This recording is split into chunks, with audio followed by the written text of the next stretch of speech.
So James Webb అందుకే ఏంటంటే not just మన గ్యాలక్సీ ఒకటే కాకుండా యూనివర్స్లో అతి దూరంలో ఉన్న ఫస్ట్ గ్యాలక్సీస్ ఏవైతే ఫార్మ్ అయ్యో దాన్ని అబ్జర్వ్ చేయడానికి ట్రై చేస్తుంది జేమ్స్ వెబ్.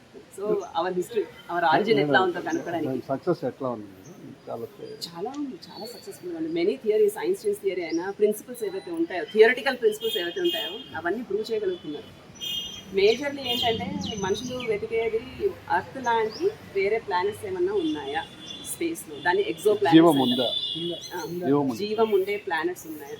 జీవాలు మనకు కనిపించకపోవచ్చు ఇంత దూరంలో, మనకి సన్నగా స్పాట్సే కనిపిస్తలేవు, కనిపించే డైరెక్ట్గా. సో వేరే లోకాలలో మనకు జీవులు ఉండగలిగే సంభావన ఉండాలంటే అట్మాస్ఫియర్ ఉండాలి, వాటర్ వేపర్ ఉండాలి, వాటర్ ఉండాలి, ఆర్గానిక్ కాంపౌండ్స్ ఉండాలి. అందులో ఆర్గానిక్ కాంపౌండ్స్ అంటే కార్బన్, నైట్రోజన్, ఆక్సిజన్ ఇవన్నీ ఉండాలి అందులో. అవన్నీ ఉండాలి, లిక్విడ్ రూపంలో ఉండాలి వాటర్. సో అవన్నీ కనుక్కోవాలంటే ఆ ప్లానెట్ యొక్క అట్మాస్ఫియర్ లోపలికి మనం పెనట్రేట్ చేసి చూడగలగాలి. విజిబుల్ లైట్ ఏమవుతుంది, ట్రాప్ అయిపోతుంది లేదా రిఫ్లెక్ట్ అయిపోతుంది. స్టార్ లైట్ దాని చుట్టూ ఇంకో సన్ ఉంటుంది, ఆ సన్ లైట్ దాని మీద పడ్డప్పుడు పైనుంచే రిఫ్లెక్ట్ అయిపోతుంది, లోపలికి వెళ్ళదన్నమాట సన్ లైట్. కానీ ఇన్ఫ్రారెడ్ లైట్ ఏమవుతుంది అనమాట, లోపలి వరకు వెళ్ళి తర్వాత రిఫ్లెక్ట్ అయ్యి మనకు వస్తుంది. సో మనకు ఆ స్పెక్ట్రమ్ని అబ్జర్వ్ చేస్తాం, ఇన్ఫ్రారెడ్ స్పెక్ట్రమ్ని అబ్జర్వ్ చేస్తే ఎగ్జో ప్లానెట్స్ ఏదైతే వేరే లోకాలు ఏవైతే ఉన్నాయో దాని అట్మాస్ఫియర్ని స్టడీ చేస్తాం మనం దాని స్పెక్ట్రమ్ ద్వారా. So James Webb is one of the best thing that's right. Galaxies వైపు చూసామనుకోండి, గ్యాలక్సీలో చాలా మటుకు డిస్క్ అని ఒక భాగం ఉంటుంది, తర్వాత మిగతాది హాలో అంటారు. డిస్క్లో కొత్తగా గ్యాసెస్ అండ్ డస్ట్ స్టార్ రూపంలో ఫార్మ్ అయితే ఉంటాయి, కొలాప్స్ అయ్యి డ్యూ టు గ్రావిటీ వల్ల అవి కొలాప్స్ అయ్యి స్టార్ రూపంలో ఫామ్ అయితే ఉంటాయి.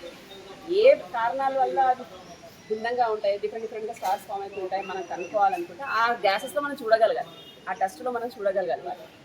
సో అవి చూడాలనుకుంటే మనకు ఇన్ఫ్రారెడ్ కెమెరాస్ మాత్రమే పనిచేస్తాయి అన్నమాట. సో ఈ మిరర్స్ మన మామూలు మిరర్స్ లాంటివి కావండి. మన మామూలు మిరర్స్ ఎలా ఉంటాయి, గ్లాస్ వెనకాల కోటింగ్ ఉంటుంది, ఈ మిరర్స్కి గుండె ఉంటుంది. అండ్ సచ్ అ ప్రిసిషన్, అంటే ఎంత ప్రిసిషన్గా ఉంటాయంటే ప్రతి చోట థిక్నెస్ సిమిలర్గా ఉండాలి, ఆ కోటింగ్ యొక్క థిక్నెస్ సేమ్ ఉండాలి, నానోమీటర్స్లో ఉంటుంది దాని ప్రిసిషన్ అందులో. దానివల్ల మనకు ఎక్కువ డిస్పర్స్ అవ్వదు లైట్, కరెక్ట్గా ఫోకస్ అయ్యి షార్ప్ ఇమేజెస్ ఫార్మ్ అవుతాయి అన్నమాట. సో ఇన్ఫ్రారెడ్ లైట్ని మాత్రమే ఫోకస్ చేయాలి, విజువల్ లైట్ని కాకుండా ఇన్ఫ్రారెడ్ని మాత్రమే ఫోకస్ చేయాలంటే డిఫరెంట్ మెటీరియల్ కోటింగ్ వేస్తారన్నమాట దానికి. Mirrors are specially coated to reflect only infrared light of suitable wavelength, correct wavelength. అందుకే మిలిటరీ వాళ్ళు ఏం చేస్తారు, ఇన్ఫ్రారెడ్ కెమెరాస్ పెట్టుకొని నైట్ టైంలో అయినా లేకపోతే ఏదైనా